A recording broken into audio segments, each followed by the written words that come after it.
Here I am. The quicker we get started, the quicker I can get you out of here. How's that? Deal? So for those of you who don't know me, first of all, can you hear me in the back? Is that better? Okay. I don't usually need a microphone. For those of you who don't know me, my name is Amy Ballack. I work in human resources here in this building up in the business office. So if you haven't had to come up and see us, you now know who I am and where we are. We are going to do several different presentations, kind of rapid fire today, just to get through them and get everything you need. When we transition to the HAZCOM Right to Know piece, there are people in this room who have already done it online. What we ask is we're not going to stop. We're going to ask that you just quietly get up and exit so that we can just continue with the presentations. Okay? Fair? Make sure every one of you signed in, whether today is a work day or not, because most of these, and if not all of these, are mandatory trainings that we need to document that you were here.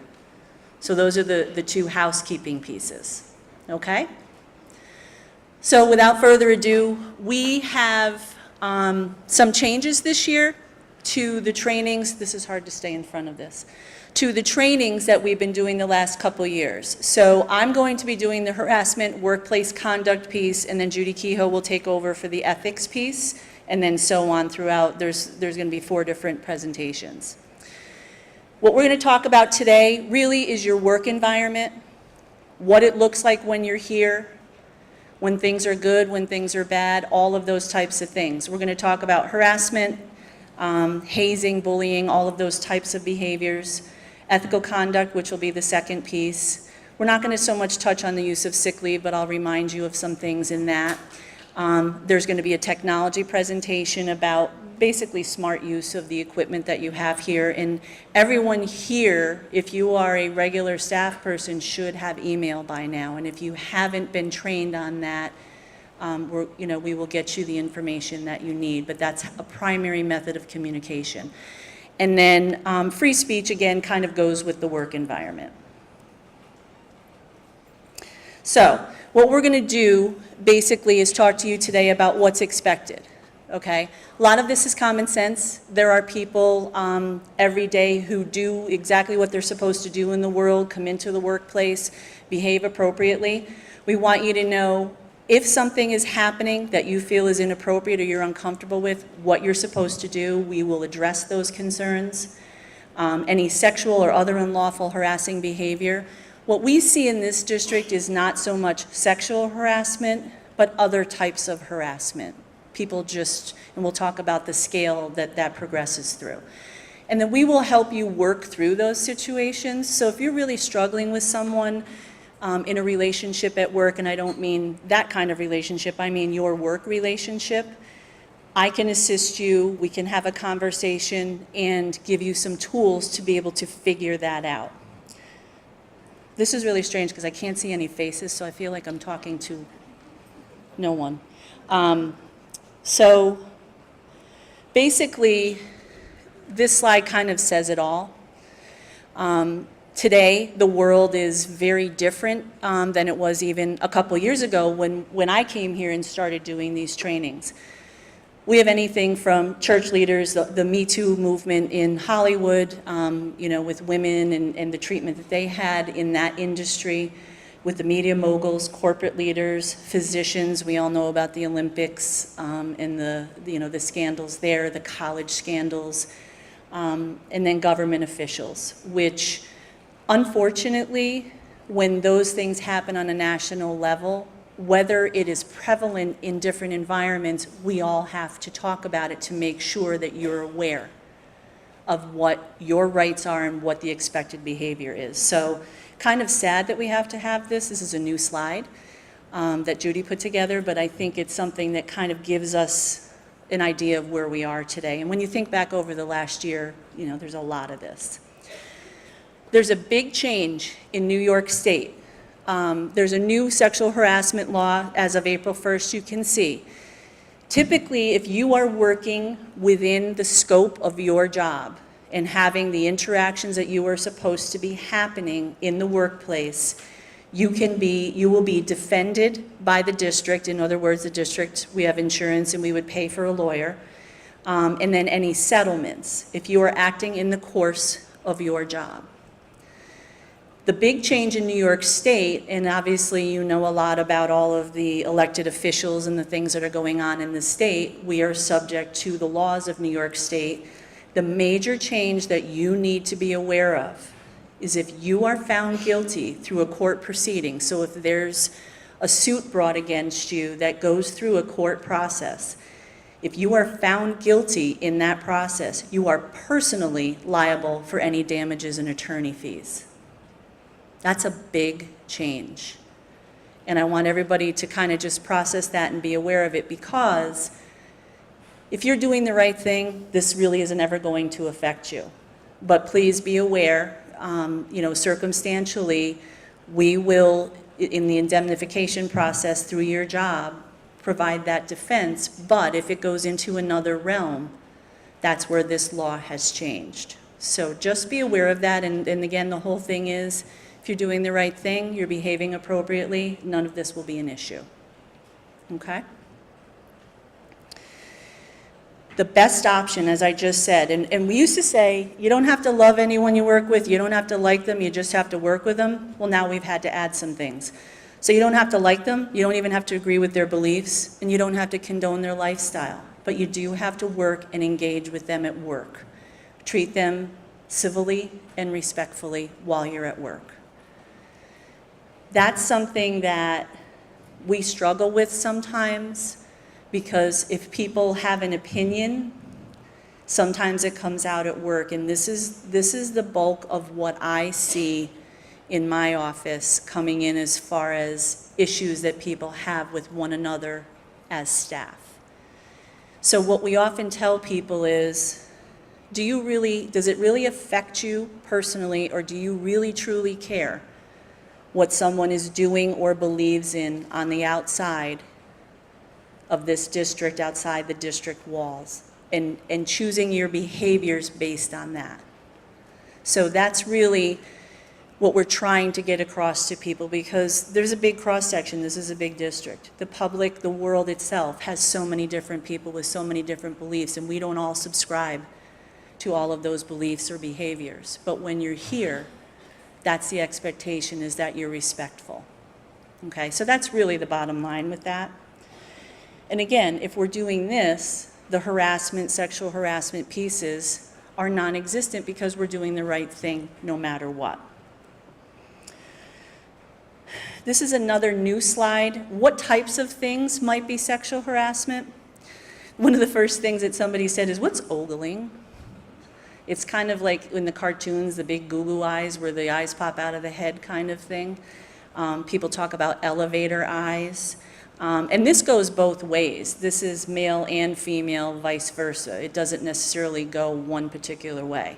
But a lot of them are very common sense, but jokes, pinups, graphic t-shirts, obviously pornography, I'm just kind of skipping around, invading someone's personal space and or intentionally brushing up against someone.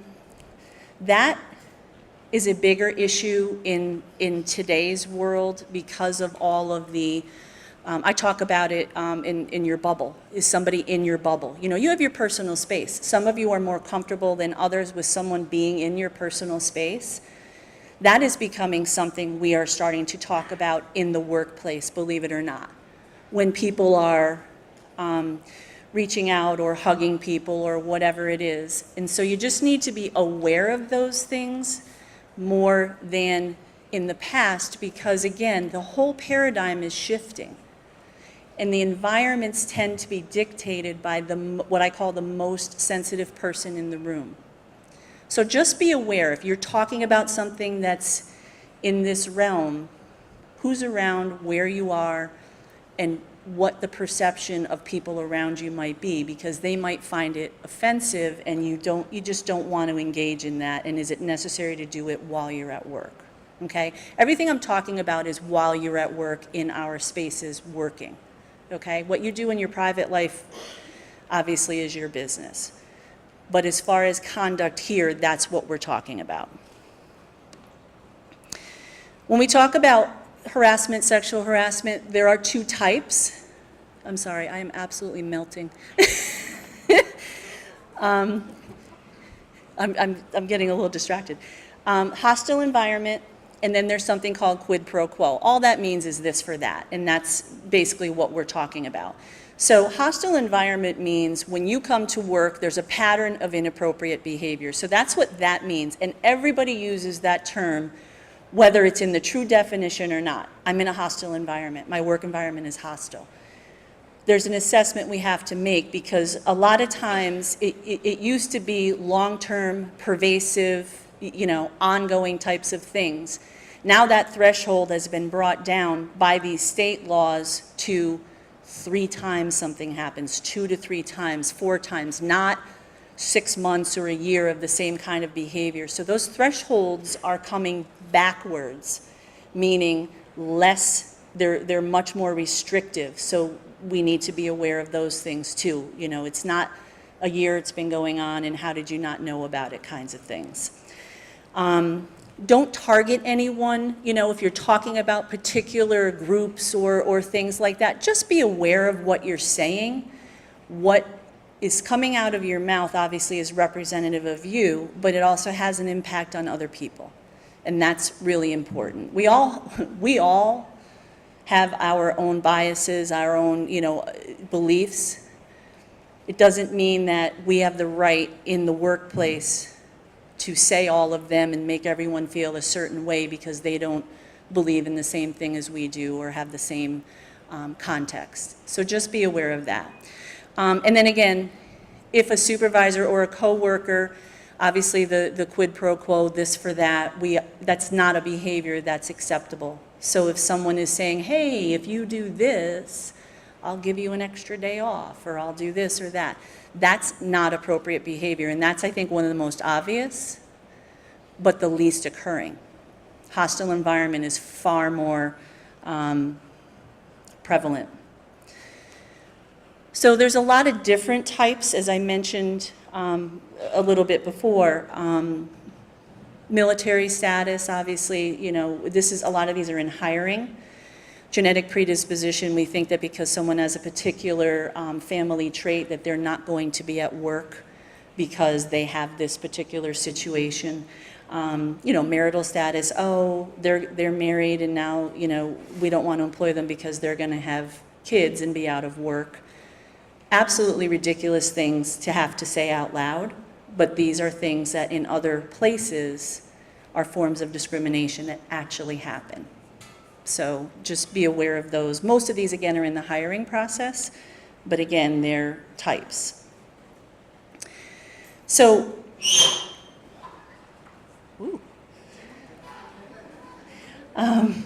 in the school environment, things have changed a little bit here too. We are all, at one point or another, interacting with adults, and we are around, if not interacting with students in all of the jobs that we do, regardless of what we do. We are supposed to be free from harassment from supervisors, coworkers, vendors, students, or anyone else. So we talk about, when we have a bond going up, and if there's construction workers and they're oogling, let's use our new word, they're oogling one of our employees and, the cat calls and that kind of thing. It's kind of expanded in the New York State law. We, as employees of the district, cannot do that to vendors either. So the entire environment is structured now that there are protections on different levels. So just be aware of that because you're around people a lot. We tend to get into adult conversations, and today there aren't technically kids scheduled in the building, but I've been walking around all day and there's a lot of adults in the building and there are kids intermingled, whether they're working at the help desk or they're in following their schedule or they're in doing something. We need to always be aware of what we are saying and how we are saying it because there's always someone around, and that's a good rule anyway, especially if you're in a public space, such as a building like this. But we have a zero tolerance policy, so what that means is, as we go through the process, this can't happen, and we work through to make sure that it doesn't happen again. So we talk about a spectrum of behaviors. Little emojis. Every one of you is going to be annoyed by someone or something at some point this school year. It may have already happened today.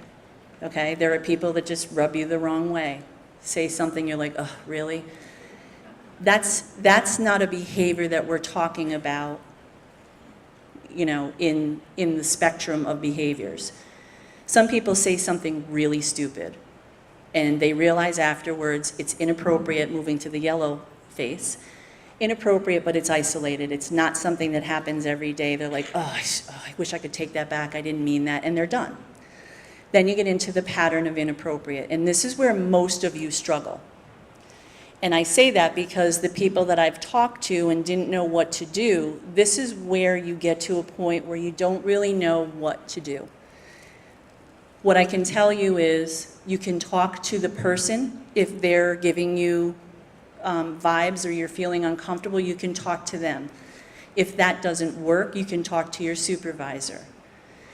If your supervisor is the person doing it, you can come directly to Human Resources. I can schedule, you know, a private conversation in my office.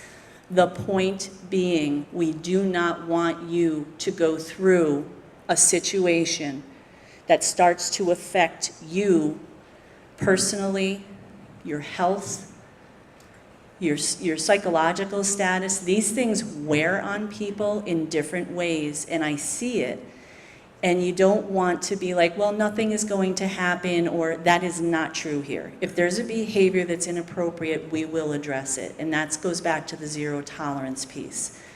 So if you're really struggling with something and something doesn't feel right and you're not sure what to do with it, we are here to assist you. My office, me in particular.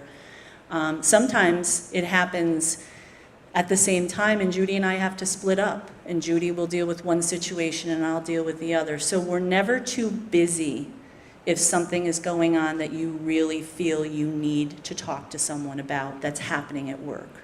Okay, that's really the thing we want to drive home. Obviously, illegal or criminal, that's a whole different realm. We have to get authorities involved, and that steps into a different world that we really don't want to be in. And fortunately, since I've been here, in the history that I know of this district, that has not really happened.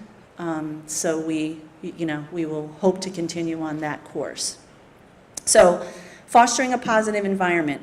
Be kind, avoid negativity and gossip. And I think the be kind and be kind to one another, I joke all the time at the end of, I don't get to watch it, but at the end of every Ellen DeGeneres show, she says, be kind to one another. And that sinks in with people every once in a while, and if it hits a few people here and there, but every interaction we have makes a difference, and especially with staff as well as kids. You could be the only positive interaction they have that day, and that's important to remember. So when we talk about behaviors, the school walls are gone. Yes, there are walls in here, and they're keeping all the cool air out today. But there are walls in here, but as far as the context of social media, you can see Twitter's on here, Facebook, Instagram, probably LinkedIn, YouTube, Snapchat. Everything is published, everything is online, everything you want to know or didn't want to know is out there. Some people have found that when things happen outside of work, they can't help themselves, and conversations happen at work about outside behavior, and then it's my problem, and I have to address it. What we mean by that is somebody posts something on Facebook. Yes, that's an outside activity. But if two people get into it at work verbally, and there's a verbal altercation or a discussion, or somebody comes forward and says, you know, somebody's harassing me because of this, then we have to address it at the school level, at the district level as an employer. That is not what we want to do. We want to have separation of outside conduct and workplace conduct. So again, regardless of what somebody does and posts on Facebook, may not be a good idea to have words with them at work about that particular situation, because it could end up being a tough situation for everyone. Okay? We all have opinions. The greatest gift we have is knowing when we should and shouldn't be sharing them. And not everyone is really good at that sometimes in the context of where you are and what you're doing and what your audience is. Things are hurtful, and you need to remember that. So if it doesn't affect you at work and it's not something personal for you, think about that conduct when you're dealing with it. So we talk about gossip a lot. Those are the things I'm talking about. You know, did you hear, or did you see, or making a post, you know, responding to someone, those kinds of things. It is so much easier, and I challenge every one of you to think about this, it is so much easier to post something online and virtually walk away. Would you say that to their face? Would you walk up to them and engage them and say what you just posted to their face? And that's another way of catching yourself about when you go to type. Is that something that you would say to their face? So just be aware of that. Because everyone's going to have email, we expect, obviously, and we're going to have some updates on electronic use of electronics. But the thing is be sure that you know who you're emailing, that you are using district property if you have it appropriately. You have an email address now. Be aware of all of the things that you're doing. There's also, you know, we talk about phones a lot at work. Obviously, phones, we have to have them for emergencies and things like that. But you really shouldn't be on your phone, on Facebook, while you're working, and you're supposed to be having some form of either attention to kids or duties. And then cyberbullying, sexting, texting, pornography, there are things that get into different realms, and things happen. And we address them, but those are things to please be aware of and obviously do not participate in. You know, that's really the smartest thing, is to not be out in those places and subject to those kinds of situations. Last year we started talking about this. It's really hard for some people to tell someone that they're making them uncomfortable. It's even harder for someone who may have had a situation in their life that they really struggled with. Excuse me. Some people, I'm very comfortable, and those of you that may know me, you're not going to be surprised. I'm very comfortable telling someone, look, that's not cool. You really shouldn't do that. Or for every person in this room, there's a different answer to the question, would you be able to, if I said something offensive, would you be comfortable and would you be able to tell me that I crossed a line, that you're not comfortable with it, and you didn't appreciate it? And that's a different answer for every person in this room. So we're trying to give people a way, and the universal sign is, whoa, you know, putting your hand up. That's not okay. So even if you don't have the tools in your box to be able to communicate that, that's kind of a universal sign. It's kind of a couple years ago it was TMI, too much information. That still works. Those are types of things that, you know, give people the universal sign that you're heading in a place that you really shouldn't be going. So just be aware of that, you know, and like I said, there's isolated things, but as things become norms, we all have patterns that we fall into with groups and with different people. Be aware of your particular pattern of communication at work with your coworkers and anyone else that you have interactions with. Some of the things we're talking about when you get into harassment, sexual harassment, fall into a mental health realm. Some of these things impact people so severely that they seek out and or have to be treated for issues that are subsequent to the environment that they're in. Some are things that come up again from the past, others are new, but some people, you know, as far as the mental health piece. So you need to be aware when you're, again, in groups and you're with your coworkers. If you have concerns, please, get those addressed. And if you're working, obviously, with kids, there's guidance in the nurse's office. We talk a lot about mental health today, and what does that mean?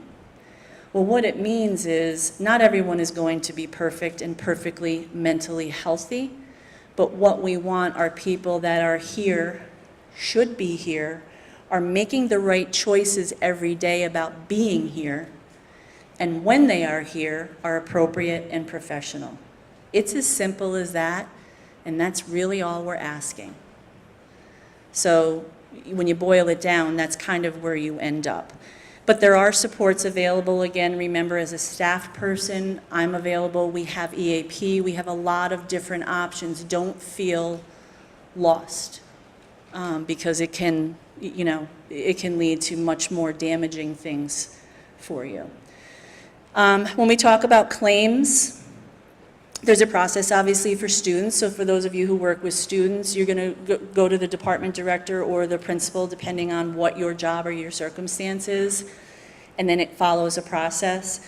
With a staff claim, again, we encourage you to speak to the employee. Look, this is what's going on, and I'm really not comfortable. If that's not something that you can do, it doesn't mean it ends there.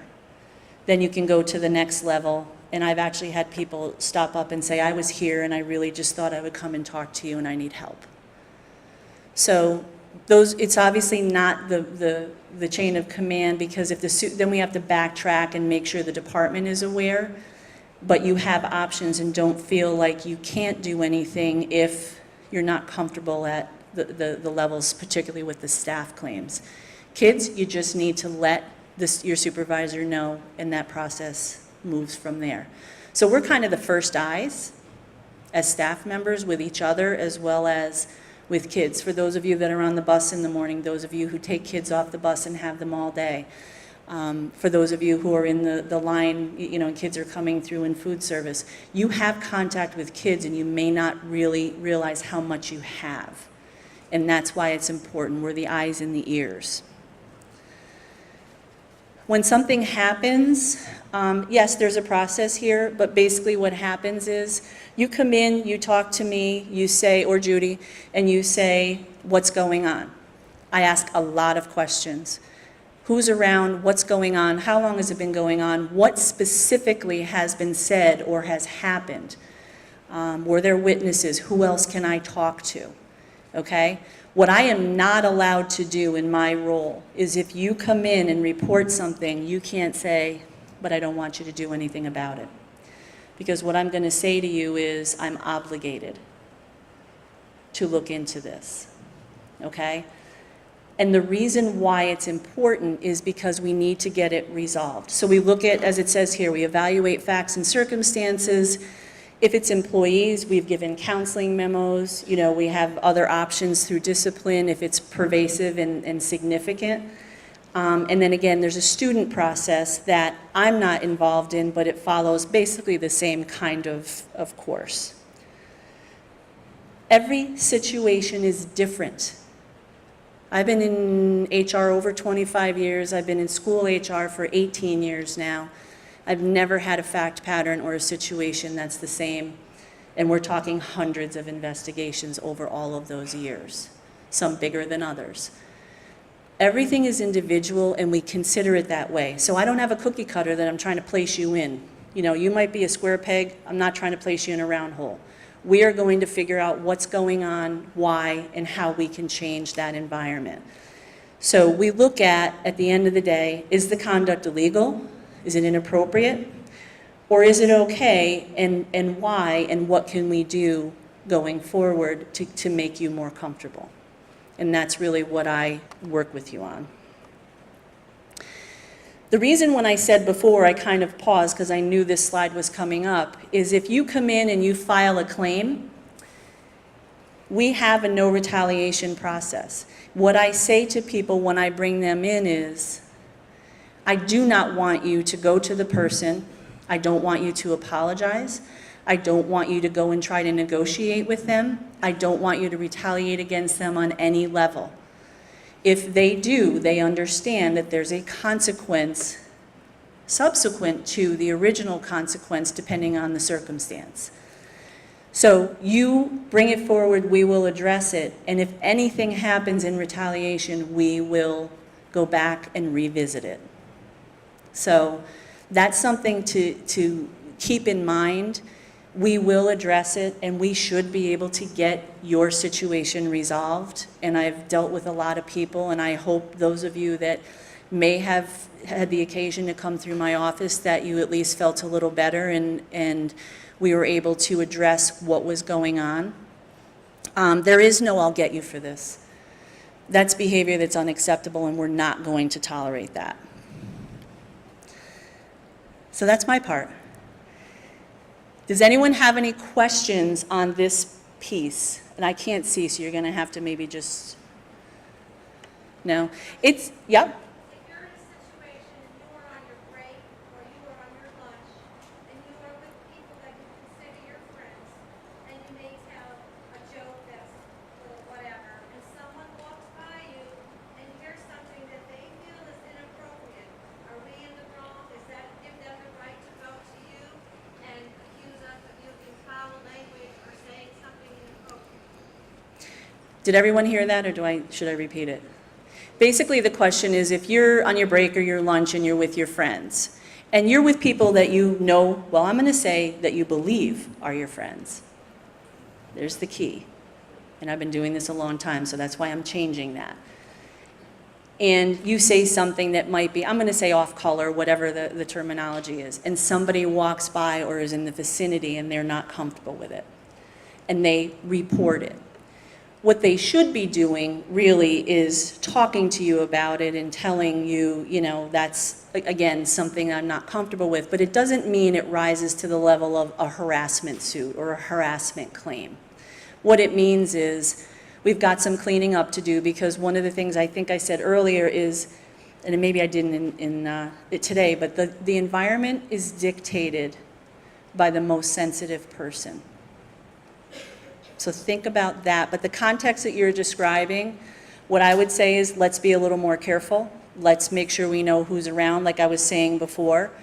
But you also have to remember, if that person was around, is there a possibility there was a student, someone else that maybe shouldn't even be hearing what you're saying? Does that make sense? So it's an answer, but it's not, because it's very individualized. But if you know you're in a small group and it's just your friends and everybody's good with it, that's one thing. But when it leaks out a little bit is when it becomes a little more problematic. I don't know that I answered the question, because it's really hard to say, because it depends on how often it happens and if the person is really, really offended and how bad it was. So I don't know if I answered it, but that's the answer I would give you is, you know, if somebody came to me, we would talk through all of those pieces. Anybody else? Okay, so Judy Kehoe is next. We're going to keep rolling. I'm going to be out at the attendance table, so if you did not sign in, I'll stay there for a while. And remember, if you're leaving, you don't have to sign out if you've already done your HAZCOM piece. But remember, if you don't do it today and you didn't do it online, we'll still find you. So whether you do it today or you do it online, it still has to be done, okay? So if you're saying you had it done, we're hoping you had it done and you're leaving today, okay? Thank you.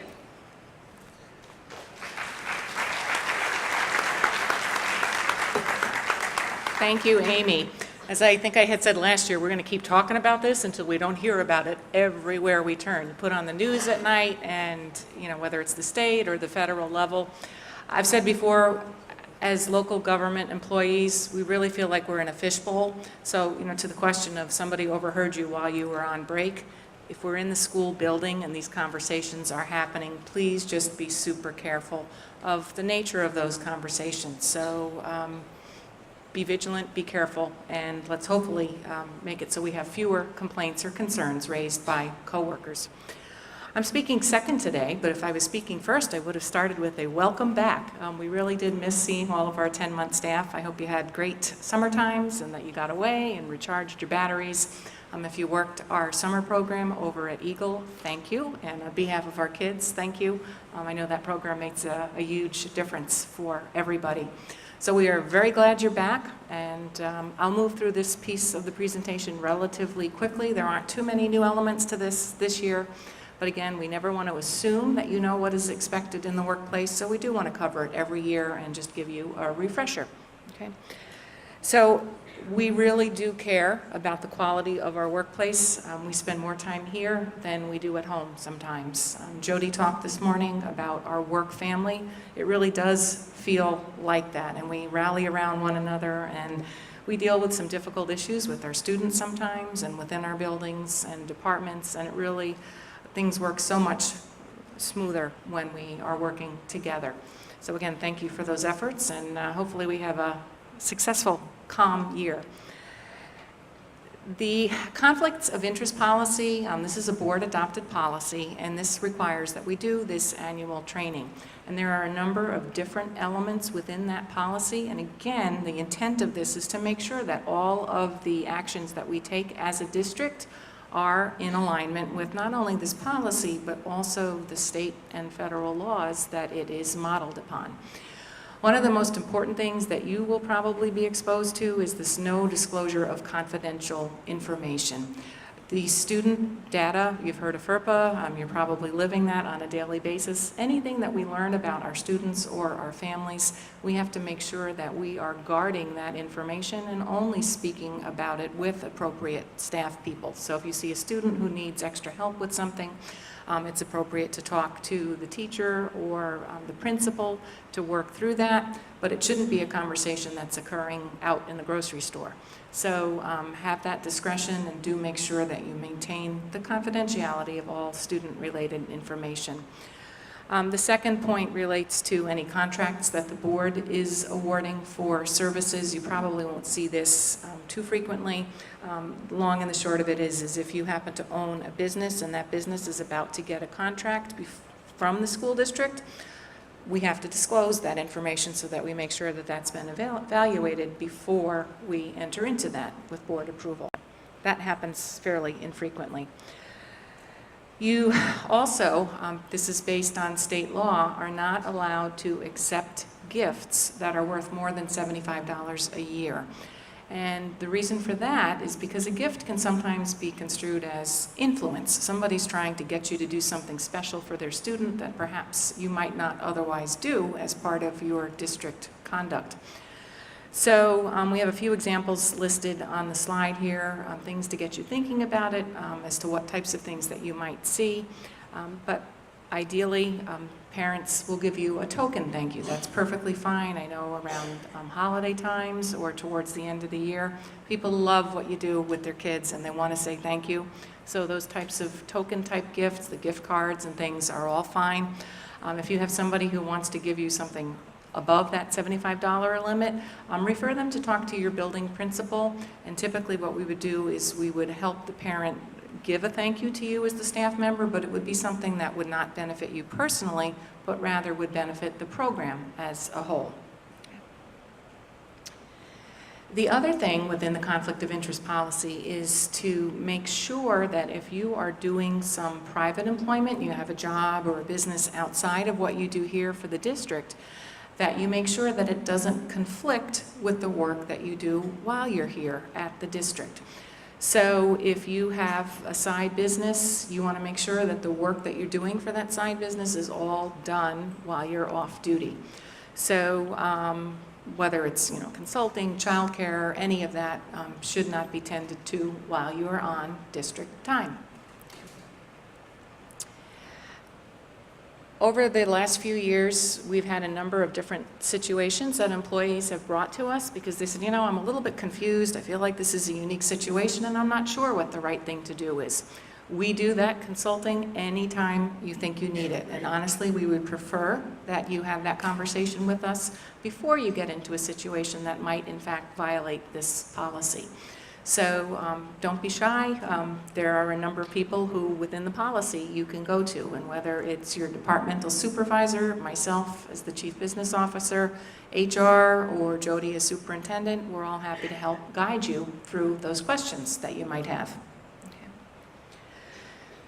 Because we work for a local government, there is a general prohibition on using any district property for your personal use.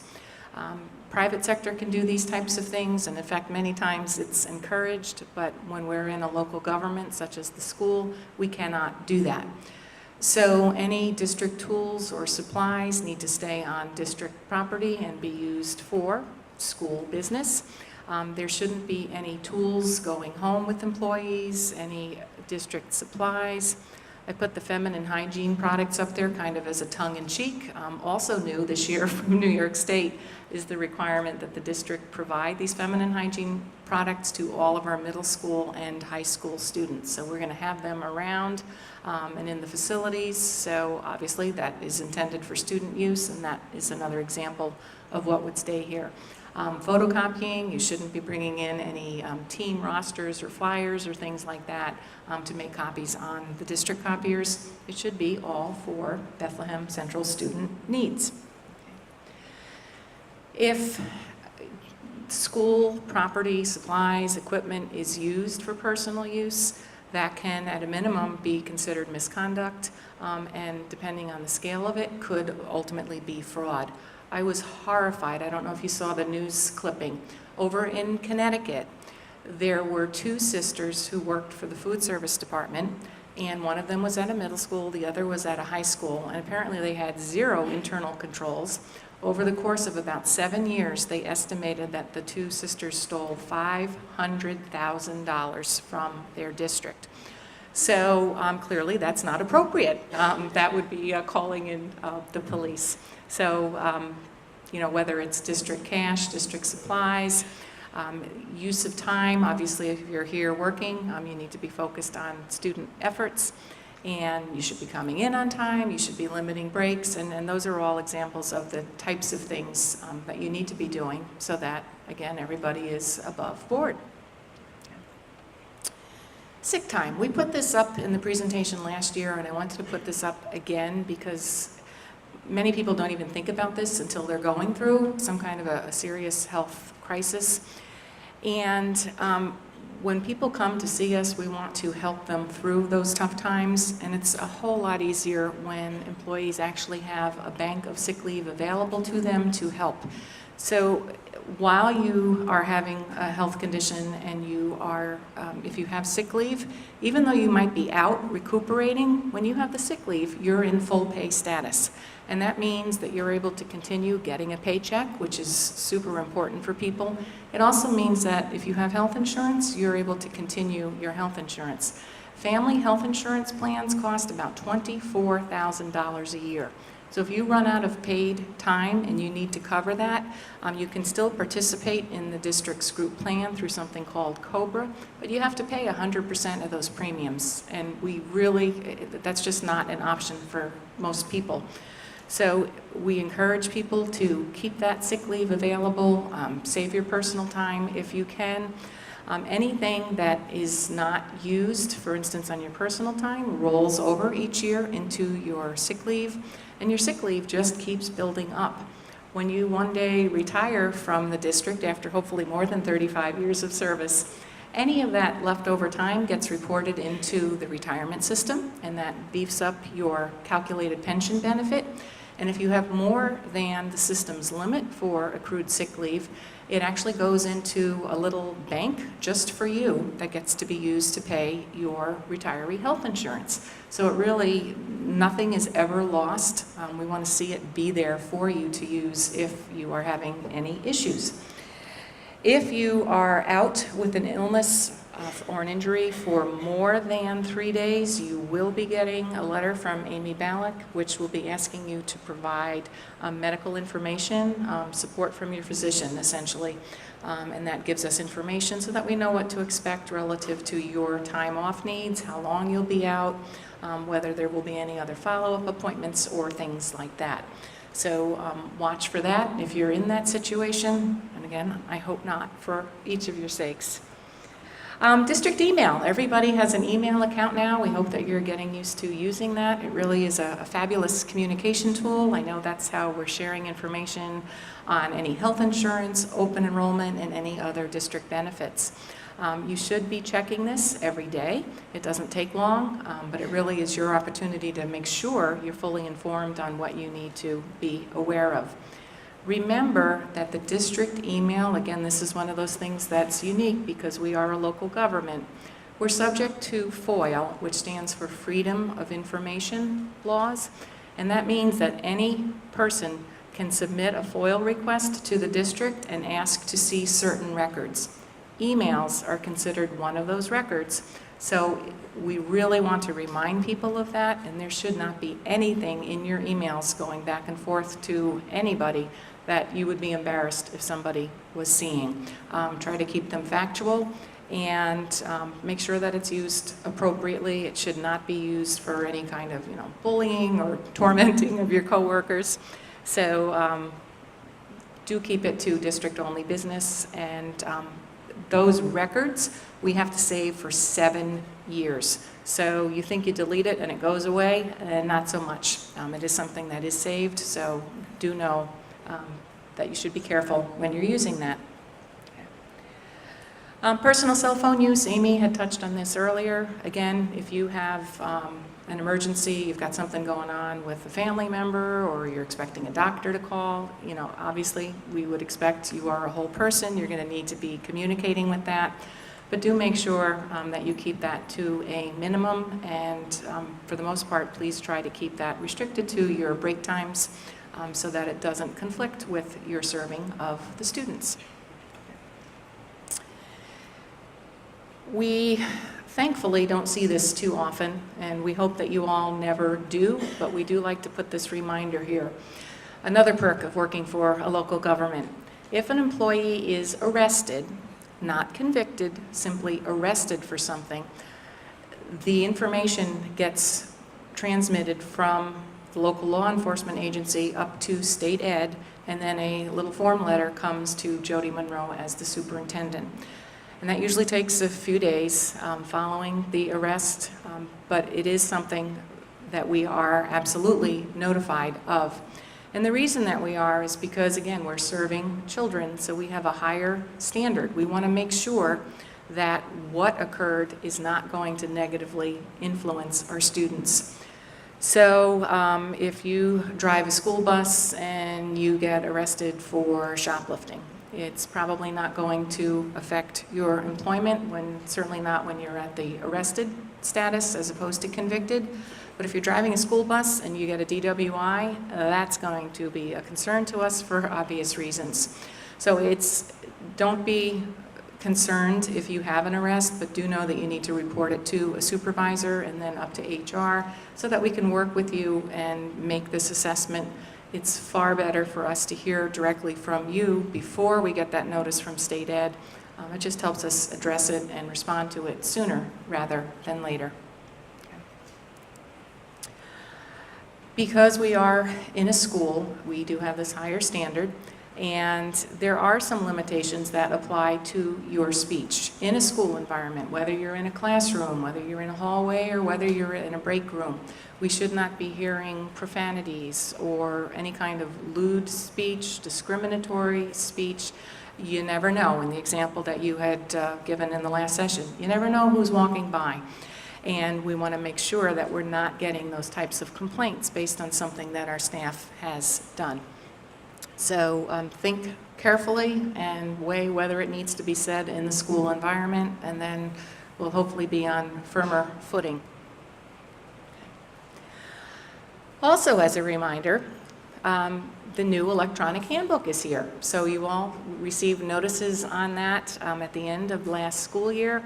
Most people don't tend to look at their handbooks unless there's a question that pops up that they're really curious about a particular topic. So know that that is there, and you can go to it. There's an index, so whatever it is that you're looking for, you should be able to find it easily. And you can get to that off of the staff resources section of the district's webpage. So we hope that you like that format. It's the same content that had always been there before, but it's just in a vehicle where you can access it a little bit easier. So we are wishing a wonderful year for everybody. I said last year I couldn't get over how quickly the year passed, and that would be looking at June before we know it. I think every year it goes by a little bit more quickly. So thank you all sincerely for the work that you do each and every day. You might not realize it on the day that you're doing it, but you make a tremendous difference in the lives of our students, in the quality of our work environment, whether it's the cleanliness of our buildings, the reliability of our tech equipment, helping with phone calls, and making delicious food for us to eat. You know, all of your work really matters, and we do so appreciate it. So thank you very much. And next up is going to be Gary Halbadell talking about proper use of computers. And here's Gary. Thank you all. And I'm going to be talking about cybersecurity awareness, online safety. My intention in the next few minutes is to give you some tips, tricks, guidelines, if you will, for navigating the web, monitoring and managing your email inbox, reading and sending and receiving emails, using social media. All of this within the district's resources, protecting them, protecting yourself. You might be saying to yourself, you know, I don't have a computer job. I don't use a computer in my work. I don't have my own computer in the district. I have email, that's it, and I check it on my smartphone. So, and why should I worry about somebody targeting little old me?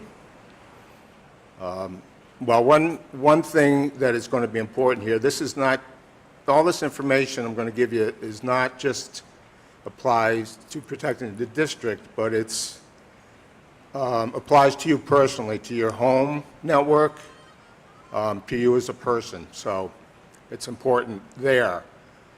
The other thing is, email is, if somebody compromises or takes control of your email, they can use it to send out spam, which is just broadcasting to thousands of people to try to get them whatever, you know, to buy something or to fall for some scam. And there are things out there called blacklists, which are services that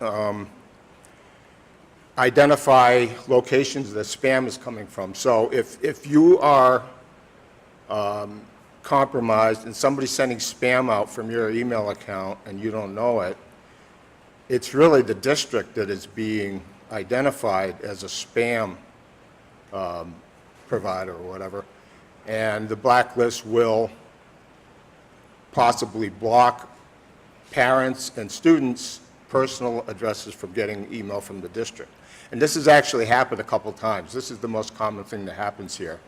And we don't always know about it until somebody says, hey, there's a problem with my email, or somebody says, you know, I sent email to a parent and they didn't get it. So everybody with an email address is impacted by cybersecurity.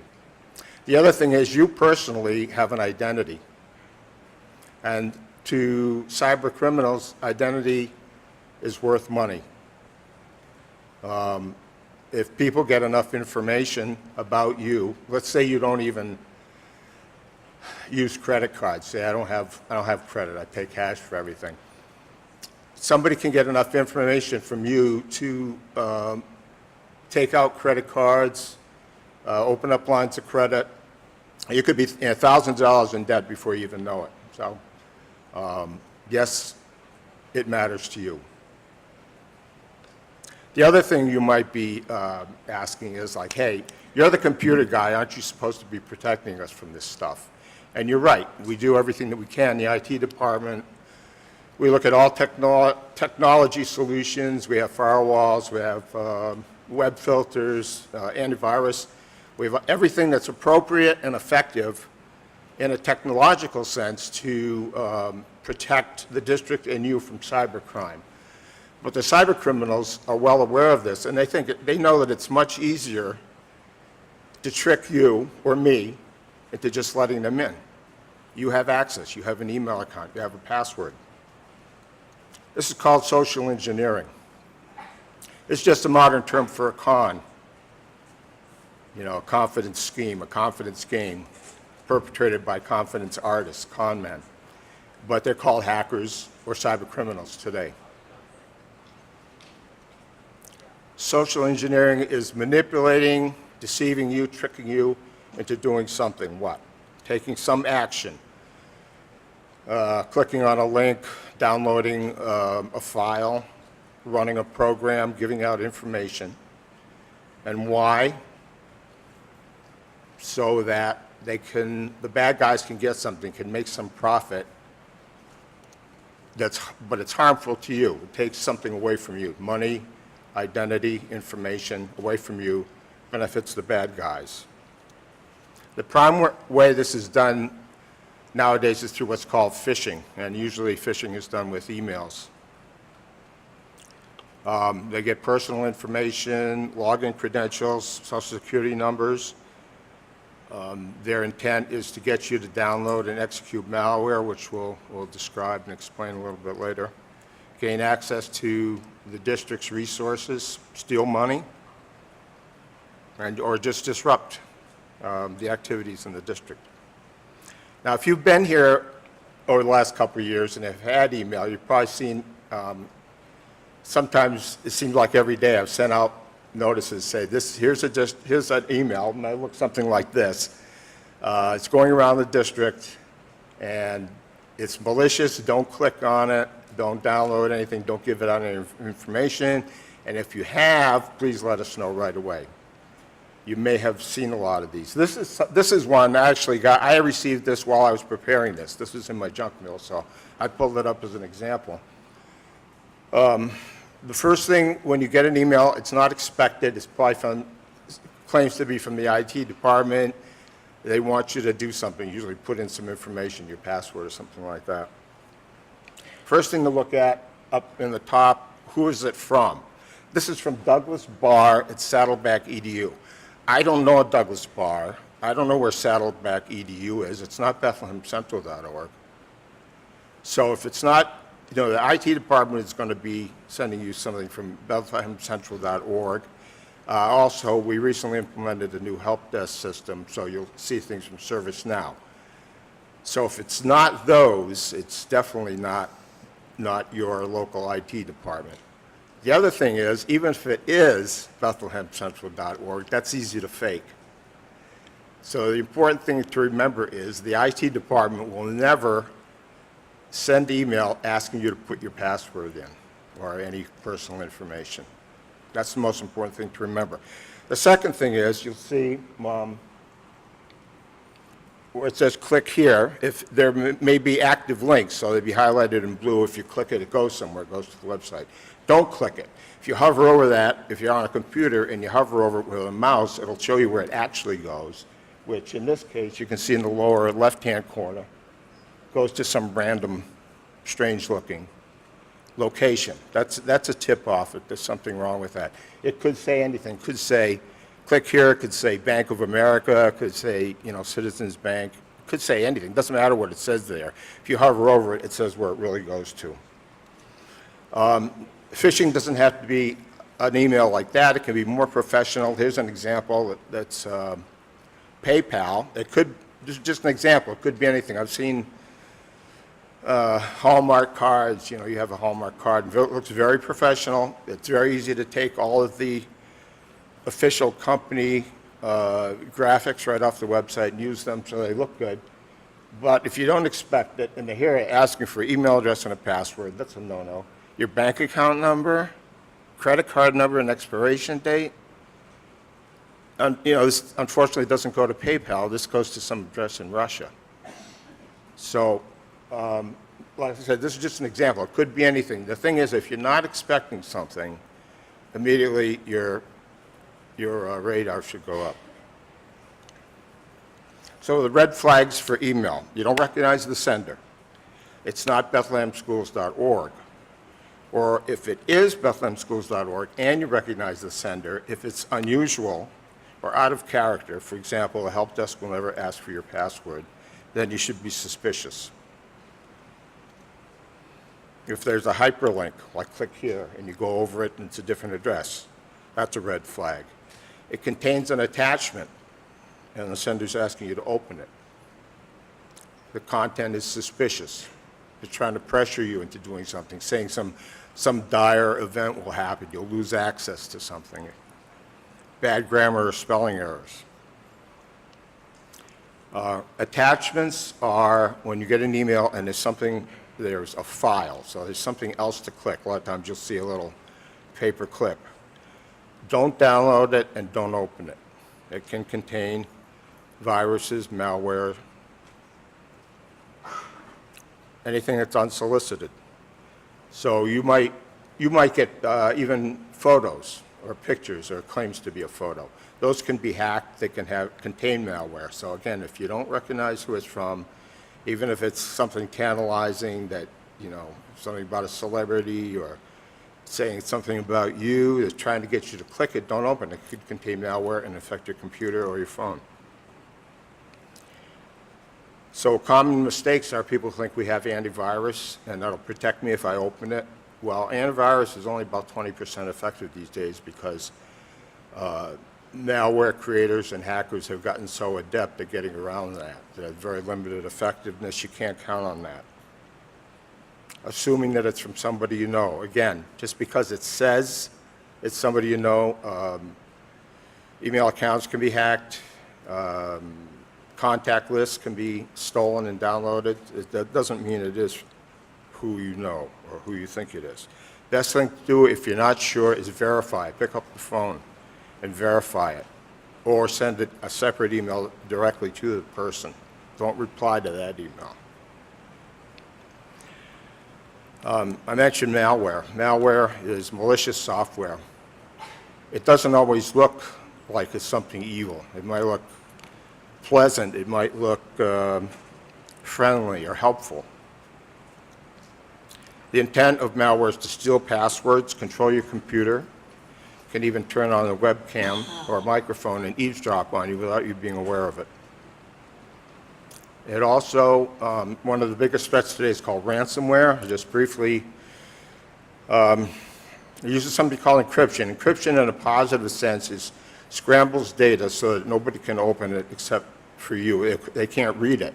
If somebody, say, steals your computer and can take the data off the hard drive, all they're going to see is scrambled garbage because they don't have the key that you have to read it.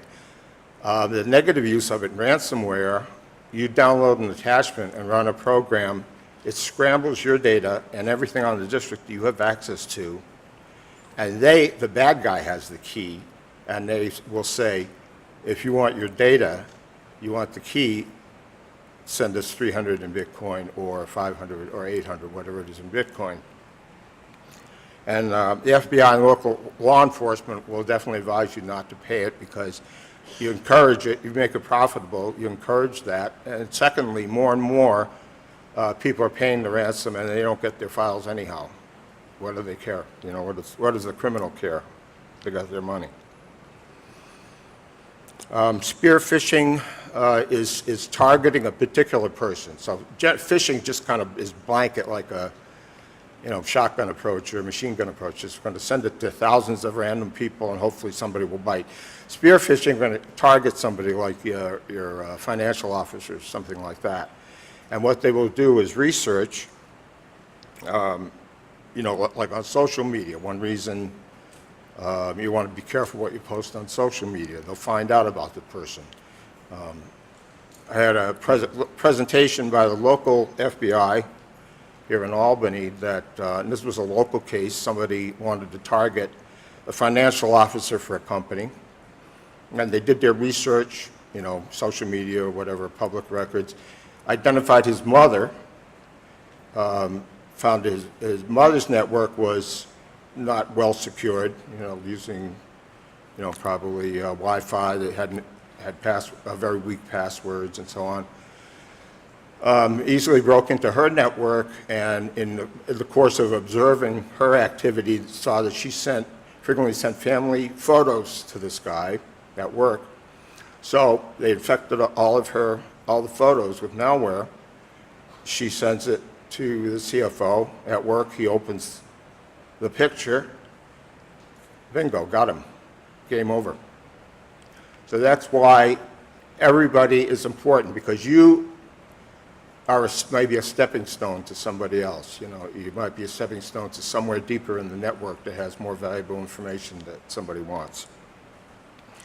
Websites are another thing to watch out for. Porn, gambling, anything free.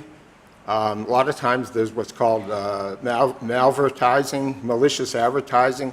All you have to do is go. You don't have to click on anything. If you just go to the site, if you go to some sites and you've seen advertising just kind of pop up on you, it's running a program to do that popping up.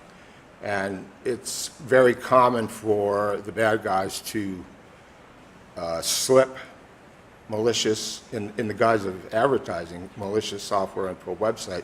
So even legitimate sites can get hacked this way, so you need to be very cautious there. Smartphones are a big target. They're far from being immune to phishing attempts and hacking attempts. They're very popular because they're a popular item. Everybody has them. So you want to be aware of text links, tweets, any websites you access. Text messages can be spoofed. Spoofing means that they're claiming to be from somewhere that they're not really. It's very easy to do. So you might get something like this. This is a text message saying your iTunes account has been frozen because we're unable to validate your information. Apple, iTunes, they're not going to send you a text message like this. Again, this is an attempt at a hack, a break-in. GoToMeeting, this is an example of the kind of things you can get. You may not use GoToMeeting. It doesn't matter if you're, sometimes spam mails will just send the stuff to everybody. The point is you get a file attachment or something will say, please join my meeting, and you don't know what it's about, and you're curious to see if it is something. You click on it. In GoToMeeting, it will say you need to download the software to run GoToMeeting. Well, that could be malware. And you run the malware, and you get notified that you've been struck with ransomware, and all your data's encrypted. Snapchat. This is just, it could be Instagram, it could be anything, social media. You're not going to get updates by text messaging. Just keep that in mind. If you're not sure, go to the App Store itself, or go to where your apps are updated, or go to the website and check it out. That's probably a good habit to get into in general if you get any kind of a notification. Even if you're like 99.9% sure it's legit, I do this, I get in the habit of not clicking links in there. If my bank sends something, I'll go to the bank, because the bank, if it's really an alert or something, the bank will have it when you log into the site. So the bottom line, what we're really trying to do is just, there's a lot of detail here. The detail is not quite as important as really raising your level of awareness. People are trusting, they want to be cooperative, they want to help. Those are good qualities. We're not asking you to not have those qualities. But when it comes to the online world today, you need to be more savvy. And we're trying, that's what security awareness is, just a little more. If you get something you don't expect, be suspicious, big thing, verify. If it seems to be from somebody you know and it doesn't make sense, verify it with them. Give them a call, contact them directly. So develop a healthy skepticism. Judy said before, think before you speak. We say think before you click. I know this time of year it's hectic, people are harried, and you just want to, I don't want to deal with this, I just get it out of my inbox and click it. Don't do that, just think about it. And if you have any questions, contact me, contact the IT department. People send me stuff all the time that is legit, but they're saying, is this legit? Because I didn't ask for it. And I appreciate that. I don't think that it's, you're bothering us or it's stupid or anything. I'd rather you send me something that's legitimate and I'll tell you, yeah, it's okay, than you take a chance. So think before you click, develop a healthy skepticism, contact the IT department. Thank you.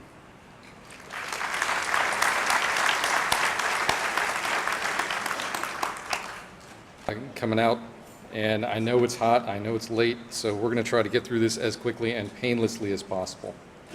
Those of you who don't know me, I'm Jim Victor. I am your health and safety specialist from Capital Region BOCES, and we're going to go through HAZCOM, bloodborne pathogens, tick awareness, emergency response, mental health, and violence prevention. There's a lot to cover, so we're going to go through it very quickly.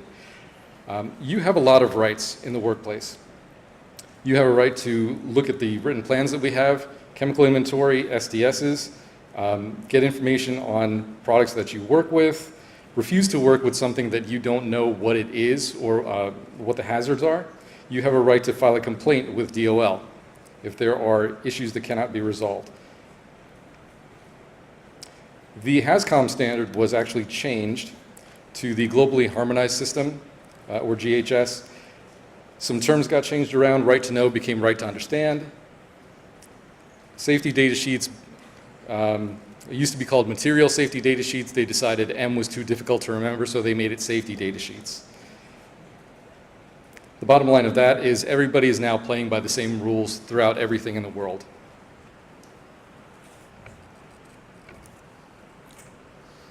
Okay, so toxic substances.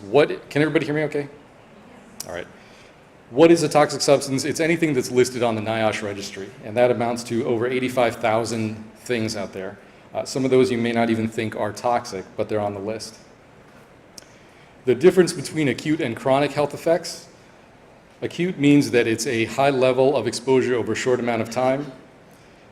It's usually a temporary effect and will heal on its own most of the time. A chronic exposure is something that is a low level exposure over a long period of time. That is usually a permanent condition that is going to persist and make things really, really difficult for you. So toxic substances take a bunch of different forms. They can be airborne, they can be liquid, they can be solid. These chemicals can be released into the air when they're affected by other conditions, and some of the things that we use in the workplace can be toxic. For the most part, these things are going to be found in very small quantities, but we need to know about them anyway. So here's a list of some things that we find in the school environment that are actually toxic for us. Solvent-based paints, paint removers, liquid correction fluid, the whiteout. In transportation, we have antifreeze, brake fluid, and gasoline. Science chemicals, we've got all kinds of great stuff. Rubber cement and other glues. Remember the kid that always liked to sniff paint? Yeah, he's got problems now. Alcohol-based hand sanitizing gel. Did anybody ever think that was actually toxic? Kind of makes sense, right? It kills stuff. So yeah, at some point it's going to be toxic. Food service, we have oven cleaners, dishwasher detergents, and lead-based glazes in the art room. So we talk about how chemicals get inside our bodies, and we call that routes of entry. Inhalation is one way you can get stuff into yourself, ingestion, and skin and eye contact. There are different chemicals do different things. Some of them actually target different parts of the body and the body system. Neurotoxins target the nervous system. That can lead to narcosis or behavioral changes and decreased motor function. And examples of this are mercury and carbon disulfide. There are agents that act on the blood system. I learned a new word today, and it's hemo something or other periodontal. It affects the blood. So signs and symptoms of this: skin discoloration, loss of consciousness, and carbon monoxide is a great example of something that is going to affect your blood. Agents that damage the lung, these are chemicals that irritate and damage pulmonary tissue. You could exhibit coughing, tightness in your chest, or shortness of breath. Silica and asbestos are great examples of this. The one thing to keep in mind about this is if you couple asbestos exposure with cigarette smoking, that is going to result in a multiplied synergistic effect. Reproductive toxins. Anybody remember Baby Herman from Roger Rabbit? This guy had his own issues. But chemicals that affect the reproductive capabilities could lead to mutations and teratogenesis. Birth defects and sterility is how this is exhibited. Lead, benzene, and radiation are great examples of that. Okay, so the next thing we have to worry about is stuff that can damage your eye capacity. Conjunctivitis and corneal damage can result, and this can be done through organic solvents and acids. All right, so let's play what's in the bottle. It's not quite as fun as spin the bottle, but we got to do what we can do. So stuff that needs to be labeled is any chemical or product that can be confused with a chemical, any product that's going to leave the hand of the person who filled the bottle. For example, if I have a large jug or a 55-gallon drum of something and I put that into a smaller bottle, that smaller bottle has to be labeled because if I hand that off to someone, they're not going to know what's inside that. Any product remaining at the end of a shift has to be labeled. So the requirements for labeling, this gives you essential information about the hazards of using a chemical product, and labels give you specific information on physical and health hazards. There's a whole bunch of stuff that they're required to contain. Pictograms, signal words, hazard statements, product identifier. The pictograms, I said earlier that everybody's playing from the same rule book. This is all part of the GHS system. The pictogram, you have things like exclamation points, you've got the exploding person, there is a dead fish on there somewhere. But all these are meant to convey certain things. Two types of labels that you're going to run into are labels that come on stuff that is actually shipped to us, and then there are labels that we use in the workplace. So there's a minimum standard of information that has to be on those labels. Product inventory, this is how we keep track of what we're using, what the hazards are, and we have to hold on to this stuff for 20 to 30 years.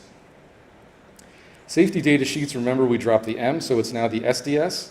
This gives you specific information on the physical properties and chemical properties, tells you how to handle safely, and there is a 16-section format that is specific as to how it's laid out. The one thing I want to point out is on number 8, that gives you personal protection. So that's something you want to pay attention to if you're looking at an SDS. How do we find this stuff? We're maintaining everything online. So we go to MSDS online because somebody didn't want to pay for a new domain name. They kept the M. We go to MSDS online. The login is the same for any Capital Region BOCES school. Capital Region is the username. Password is safety. DOL actually comes out, Department of Labor comes out and does PESH inspections. We had one a few weeks ago over at Transportation, and they will come out. If they run into you, they will quiz you. So one thing to remember about the SDS is when they ask you, how do you access this? Just tell them you use MSDS online, and everything for the district is maintained there. Okay, we talked about SDSs. The employer, the district, is required to make the SDS readily accessible to everybody. And if you have a new chemical that you're not familiar with, you can say you're not going to work with it until you've been given an SDS to review. Some rules to follow: always read the label. Before you work with a new chemical, make sure you take a look at the SDS. Please don't smell it, taste it, ingest it. Rule of thumb is if Homer thinks it's a good idea, don't do it. Don't mix the stuff unless the instructions tell you to. Wear PPE. We talked about this a little bit. Anybody remember what PPE stands for? Oh, it stands for more cookies. Oh, Judy said you get cookies if you know what PPE is. There you go, cookies in the back. Personal protective equipment. Obviously, keep this stuff out of the reach of the kids. And bottom line, use common sense. So this gentleman here is probably not using common sense, right? Flammable gas, and he's got a cigarette. Okay, I know not everybody has to take bloodborne pathogens training. Just consider this a bonus for today. Bloodborne pathogens training, universal precautions is something that the CDC put out. Basically, it means treating any bodily fluid as if it is potentially infectious. So how do we prevent exposure to ourselves? We wear gloves and we use other PPE. When you're touching or cleaning up blood or bodily fluids, we disinfect properly and don't handle things that can puncture the skin. Some things to remember about gloves. We have to inspect them, take a look at them. If they're discolored, if they have holes or tears in them, we shouldn't be using those. Take any jewelry off. Why? Because there's a risk of puncture if you're wearing a big fat ring. We take them off inside out so that all the ick is contained on the inside, right? So we roll everything inside out. Used gloves can be tossed into a trash can with a liner. Always wash your hands. Does anybody remember how long we have to wash our hands? Sorry? I heard ABCs, 20 seconds. Yeah, happy birthday. All that stuff. 20 seconds is the minimum rule. Pathogens, we already talked about ingestion, inhalation. You can get stuff inside you with a puncture wound, comes in through your eyes, nose, or mouth, or an open cut or wound. All right, so the stuff that actually transmits HIV and hepatitis B. Of these fluids, blood is the most infectious. The fluids that don't transmit hepatitis and HIV, tears, saliva, urine, feces, vomit, and we know that in the school environment we never encounter things like that, right? Especially not in the elementary school or on the bus.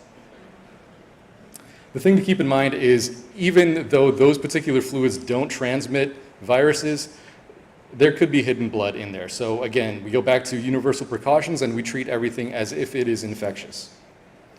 Hepatitis B and C. Hepatitis B symptoms are going to show up relatively quickly. Hepatitis C is going to take a long time to show up. Both transmitted through bloodborne and sexual contact. Keep in mind there is a vaccine for hepatitis B. There is not one for hepatitis C. Signs and symptoms: fever, chills, joint muscle pain, nausea. What does that sound like to you? Sounds like the flu. So these things can masquerade as something else. Important thing, pay attention to how you're feeling because nobody is concerned about you more than you.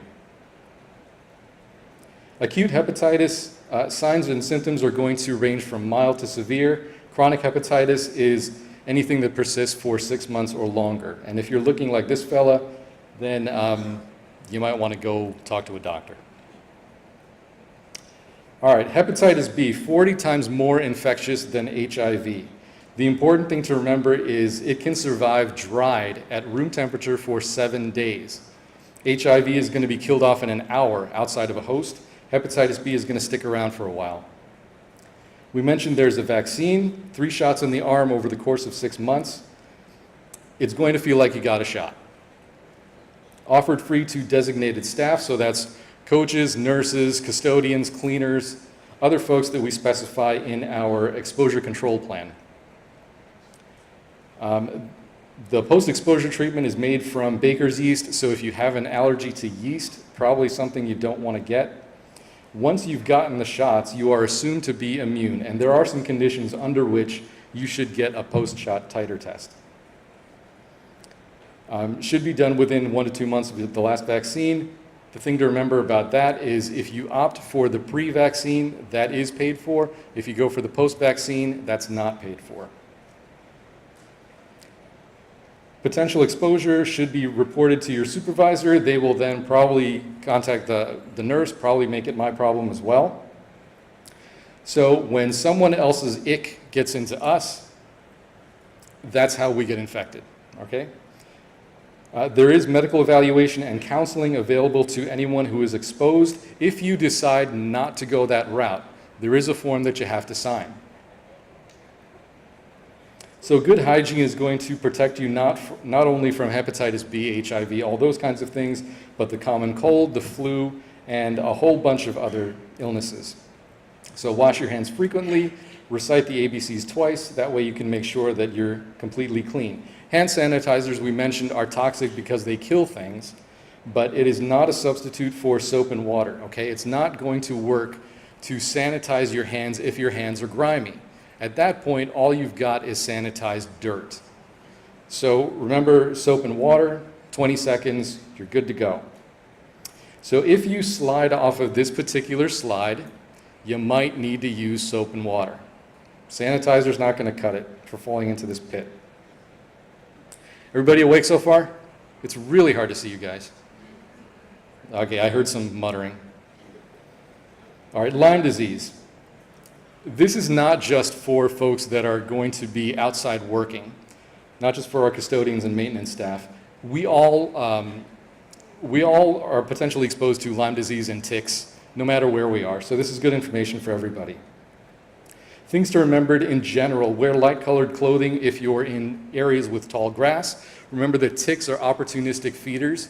They're not going to come out and attack you. They're not jumping spiders. They're lazy. They're going to hang out on tall grass and low-hanging branches and just wait for something to come along to latch onto.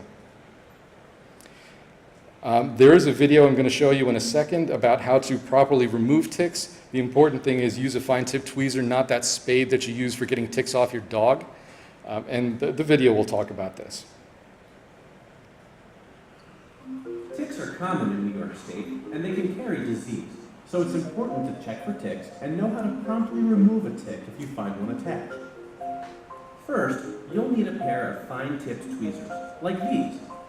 They work much better than blunt-tipped tweezers or your fingers alone. You can do this yourself or ask a friend to help. Before you start, clean your tweezers with a little rubbing alcohol on a cotton ball. Now, grasp the tick where the mouth is attached, which isn't always easy to see, especially on ticks the size of poppy seeds. But if you gently lift the tick with your tweezers, you can see that it's attached like a hinge. That's how you can tell where the mouth is. Get as close to your skin as possible with your tweezers. Now, pull in a slow, steady, upward motion away from the skin. Don't twist, jerk, or wiggle it out. Your skin will pull up as the tick detaches, just like when you pluck a hair. Afterward, clean the bite site with rubbing alcohol and a little antibacterial cream. If the mouth parts stay in the skin, you can either leave them alone or try to remove them with tweezers as you would a splinter. Keep an eye on the bite site for 30 days, watching for any kind of rash, including the telltale bullseye rash for Lyme disease, or for flu-like symptoms such as headaches, muscle aches, or fever. If any symptoms do develop, you'll want to see your doctor and make sure to let him or her know the date and location of the bite. Remember, not all ticks carry disease, and your risk for disease is greatly reduced if ticks are removed promptly. Knowing how to safely remove a tick can help keep you safe from tick-borne disease. Learn more at health.ny.gov/tick-free. Okay, emergency response protocols. This is something we all have to know about because we're all in the school buildings. Anything can happen at any time. Since 2015, this requirement has been out there where we require annual training on emergency response, mental health, and violence prevention. These slides are going to give you an overview of typical building level response protocols that we follow. Please don't talk about these procedures in detail with anyone outside the school environment. All they need to know out there is that we have these procedures and we follow them and we drill them. If you have questions about what to do in emergency, anything about violence prevention or mental health, talk to the people in the main office, talk to Judy, talk to Amy. Does this look familiar to anybody? Maybe, maybe not. We call this the shell sheet because it stands for shelter in place, hold in place, evacuate, lock out, and lock down. It's a quick reference that we have. We should be having this in every single classroom. So this year I'll be running around to all the buildings making sure that this stuff is posted. Shelter in place is done when you've got a situation inside or outside the building that might require relocation to someplace inside the building. You stay indoors because it's safer to be inside the building than it is to be outside. You might have to move to an interior hallway or to rooms that can be sealed. You want to stay away from big exposed areas like the cafeteria right here in the high school, lots of windows. That's not really a good shelter-in-place spot. Hold-in-place is something that's used when we have to limit the movement of people in a building for a short period of time. This is used for any internal incident or administrative matter, such as a medical emergency, a maintenance issue, or kids fighting in hallways. And that never happens because this is Bethlehem, right? This is meant to keep students and staff out of the affected area until we can take care of whatever the issue is, and then the holding place will be released. Evacuate, pretty simple. We get everybody safely out of the building to somewhere else. Lockout means that there is a threat outside, and we want to keep that threat outside. School continues to function normally within the building when a lockout is called, and the idea is to make sure that everyone is secured inside, away from the immediate danger. Lockdown is something that we hear about, unfortunately, in the news quite a bit. This means that the threat is now inside the building or immediately outside the building. There is an immediate threat of violence in or around the school, and the idea of a lockdown is to be secured in a room away from that danger. When a lockdown is called, we shut the classroom door. We are instructed by Bethlehem PD to leave the lights on because that might call undue attention to people being in that space. Nobody goes in, nobody goes out. So one of the things we have the teachers do when the lockdown is called is quickly scan the hallway to make sure that there are no kids out there. If there are, they pull them into the room with them and secure them inside. Don't answer the phone or communicate through the door. Important thing to remember is cell phones should be silenced, not just on vibrate, because vibrate on a hard surface, you can still hear a vibrating phone. Always wear your badge so law enforcement knows that you're not the problem, at least not that kind of problem. Injuries, if there are injuries and you feel led, you can attend to injuries to the best of your ability. If we have a situation that PD has to respond to, they are going to come and take care of the threat first. They will later attend to the injured. Don't respond to the intercom, and only be released when you are released by police. Okay, that's very quickly the procedures we have to follow. This guy might need some emergency procedures of his own pretty soon. He's on a precarious ladder, he's grinding, and I know none of our maintenance guys do this, right? I see you all in the back. Mental health and violence prevention. Amy and Judy talked about this a little bit. We're going to cover it from a slightly different angle. Student mental health, all these things are examples of factors, the result of excessive stress. So we're around the kids, we know when they're doing well, we know when they're doing not well. From excessive absences all the way to overtly suicidal thoughts, there's a whole range of behaviors that students are going to exhibit when they're under exceptional stress. So these are things that we need to be paying attention for and report it when stuff is really out of the ordinary. Connectedness is something that we're starting to talk a lot about. Connectedness is a belief by students that they are cared about by their peers and by adults in their realm. Studies have shown that students who feel connected are more likely to regularly attend school and be higher achieving. They're less likely to make poor health choices. They're less likely to have emotional problems and less likely to become involved in any kind of violence. Violence prevention, unfortunately, there is student to student, staff to student, staff to staff, and student to staff violence that we have to think about. All school staff, that's everyone, has the responsibility to report threats for violence, whether it's physical or verbal. So how do you do this? We observe the behavior of people around us.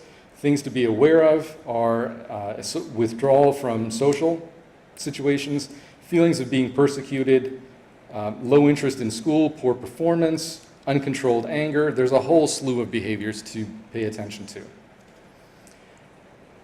Bullying in the workplace. Bullying is not subject to, it's not just for students, okay? This can happen from coworker to coworker. We talked about this a little bit earlier. Intimidating, degrading, or offending someone in front of someone else, targeting somebody with a practical joke, sabotaging or undermining their work, talking over someone at a meeting, or stealing credit for work that you didn't do. Remember that bullying can be in person, over the phone, via text, email, or over the internet. Maybe this guy is being bullied, maybe he's being hazed, don't know.